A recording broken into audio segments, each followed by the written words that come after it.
Hi everyone. This video is part one of a two-part video series on Introduction to Fallacies and Logic. You need to know this information for several reasons. First of all, in your rhetorical analysis paper, which is your first major paper in the course, you may very well find some fallacies in logic in the article that you're analyzing for your paper. Second of all, the fallacies in logic will be included as part of the material that you need to know for your proctored exam. I'll go ahead and tell you your proctored exam is 25 questions, and the majority of those questions are about the fallacies in logic, so they are important. The third reason that you need to know about fallacies in logic far transcends this course or even your college career. You are faced with these every single day. So whenever someone is trying to sell you an argument, any argument, in any context, you need to be wary of these fallacies in logic because they are pervasive.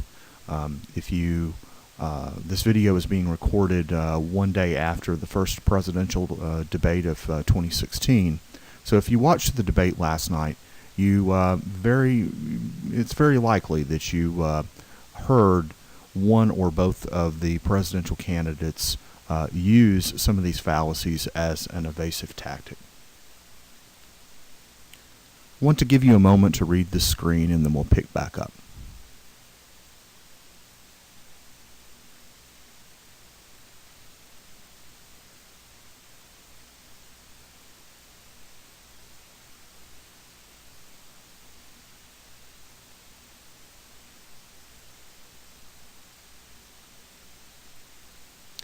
Okay, fallacies in logic are essentially errors in reasoning.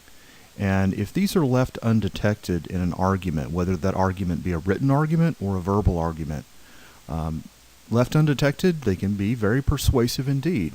But that does not mean that they are not errors in reasoning. And any college-educated person needs to be aware of these.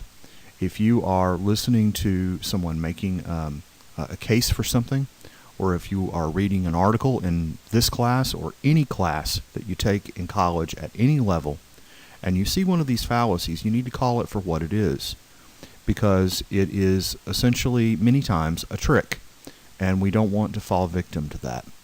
So as you can see in this screen, many times authors, people, politicians, advertisers, marketers, the list goes on, salespeople will use these fallacies on purpose in order to try to get you to buy the argument, buy the product, whatever it may be, vote for them. But ultimately, the flaw is still there.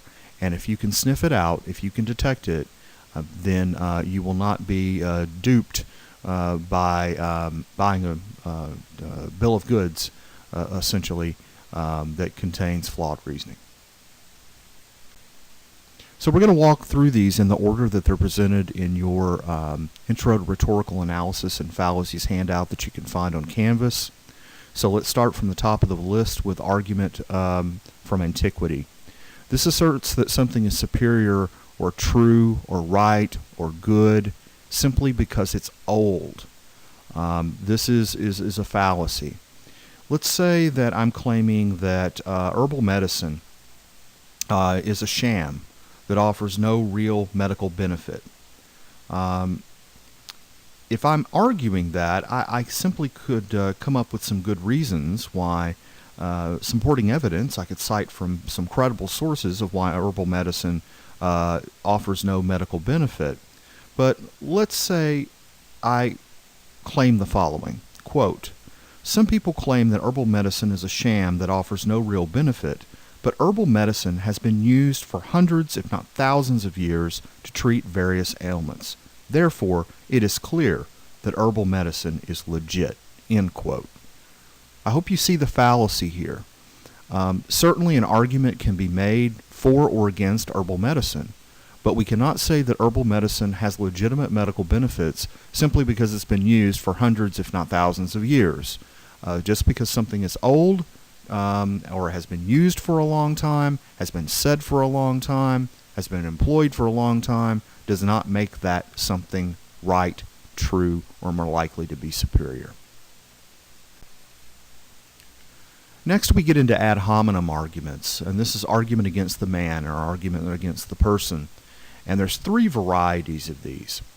And these are very popular diversion tactics because they attempt to take the focus off of the topic that is on the table. They attempt to take the focus off the topic of argument and switch that focus to the person arguing. Thus, ad hominem. It's an attack against the person. So let's look at the three types of ad hominem arguments. First of all, we have abusive. This is attacking the person directly and ignoring the evidence. So here's an example. My opponent claims that he is the most qualified for this elected office. But is that true? He was arrested for DUI only a year ago. End quote. Now, it may be the case that my opponent really was arrested for DUI only a year ago, but does that automatically mean that this person is not qualified to hold office? The person could have a PhD in economics or could be a CPA. The person could have decades of experience doing that job, and it just so happens the person made a bad decision and was drinking after or driving after drinking. So we cannot do a character smear to try to refocus and redirect the argument away from the facts on the table. Closely related is the variety of ad hominem called circumstantial, and this is where we claim that an argument is supposedly not sound because of some circumstance. Often that circumstance could bias the speaker or the person making the argument, but we can't say as a matter of necessity that it does. Here's an example. Quote, Dr. Perkins, who works for a huge pharmaceutical company, claims that his company's new drug for hypertension is twice as effective as the competitor's drugs. However, this must be false. He draws his paycheck from the company that makes it, so of course he is going to claim that the drug is superior. End quote. Now, it could be that Dr. Perkins is simply saying that his drug, this company's drug, is better because he works for that company. But that is not a claim that is born from necessity. It could be that Dr. Perkins has hard data, real scientific evidence that his company's drug is twice as effective as the competitor's drug. And it just so happens that he works for the company and he's proud of what they've done. We cannot simply say that his argument is false because of some particular circumstance. And in this case, the circumstance would be he's an employee of the company. Finally, tu quoque is also known as the you also fallacy. And this is a fallacy where we essentially try to disqualify our opponent through the charge of hypocrisy. Here is an example. My doctor claims that fast food is bad for the cardiovascular system, but I know for a fact that my doctor visits fast food restaurants on a weekly basis. My doctor's argument is obviously false. End quote. Okay, so I'm essentially saying here that my doctor's argument against fast food and it being dangerous because it can harm the cardiovascular system must be false because my doctor goes to McDonald's 3 times a week. Okay, let's say my doctor does go to fast food restaurants on a weekly basis. That does not disqualify or otherwise erode the doctor's argument that the cardiovascular system could be potentially harmed by fast food. It just simply means that the doctor, him or herself, engages in this as well. A similar argument would be saying, you say that I should quit smoking because it's bad for my health, but you too smoke. You also smoke. Well, that may be true, but it could be that the person has a very good argument against smoking. It just so happens that he or she is hooked on cigarettes.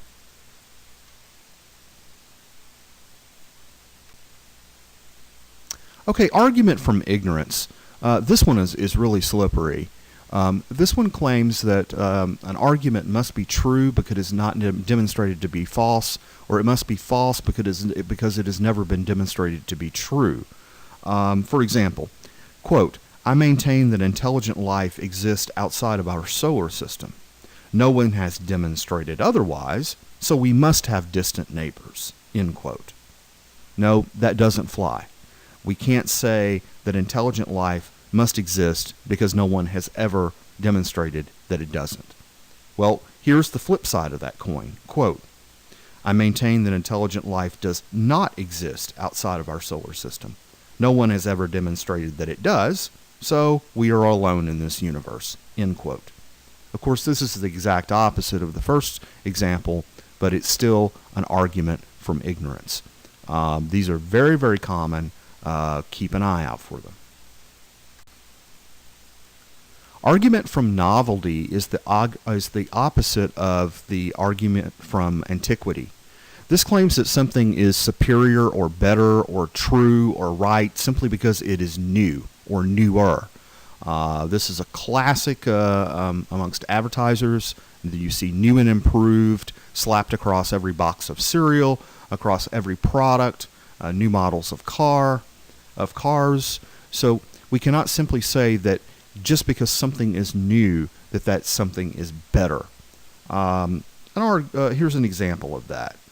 I have a choice between two models of the same computer, and both are priced the same. The first model is almost a year old, yet this second model arrived on the market only last month. The second one is newer, so it must be superior. I will buy that one, end quote. This is a fallacy called argument from novelty. If we think of trying to use a real example here, Samsung phones. If one argues that the latest Samsung phone is superior to maybe some older models, that could easily be debunked, given that the newest model of some Samsung phones has been shown to be defective. There are news reports that these phones overheat and catch fire. Ad nauseum arguments. This is the fallacy of repetition. Essentially, I state my claim, which is called my premise, and then instead of giving support for my claim, I simply repeat my claim over and over again, but using different words. Here is an example. Quote, Pure Clean is the most effective laundry detergent you can buy. It is the best detergent to brighten your clothes. It cuts grease and grime with ease. It is highly superior to all its competitors. Pure Clean should be the only detergent in your shopping cart, end quote. Well, I never really gave a reason why Pure Clean is better than any other detergent. I just said that it's better over and over and over again by using different words. Please see part 2 of this presentation for the rest of the fallacies that are on the list.